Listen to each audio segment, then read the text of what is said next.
ఈ సినిమాలో ఇంకోటి నేను చెప్పాల్సినాను, ఏ క్యారెక్టర్ లేకపోయినా సినిమా లేదు. ఏ క్యారెక్టర్ లేకపోయినా సరే ఏ స్క్రిప్ట్ లేదు. Every character. నేను ఫ్లోలో మొన్న మహాభారతం అని అనేసాను. అది నేను ఏం ప్లాన్ చేయలేదు, చెప్తున్నాను. లేదండి, అది నిజం, అది నిజం. Beautiful movies are black busters.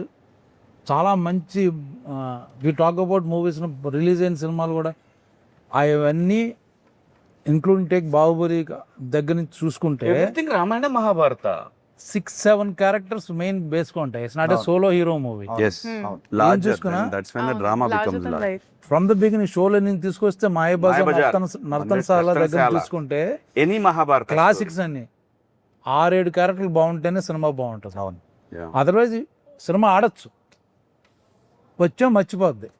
But అన్ని క్యారెక్టర్స్ అన్ని మాట్లాడుకుంటూ లింగర్ అయ్యి అంటే నాకు తెలిసి ఇప్పుడు నా చేస్తున్న ఫీలింగ్ అంటే రామ్ చరణ్ గారికి రంగస్థలం లాగా this going to be for Akhil Rangasthalam. Exactly. అందరూ ఇదే అనుకున్నాం. సెట్ లో కూడా ఇదే నాకు అనుకున్నాం. కాదు, మన అందరికి. అందరికి. బట్ రంగస్థలం చూసినప్పుడు మా చరణ్ ఒకటే గారు చూసి ఆల్ దోస్ క్యారెక్టర్స్ ఎంత మంది ఒక సినిమా మళ్ళీ మళ్ళీ చూడొచ్చు. ఎందుకు చూడొచ్చు?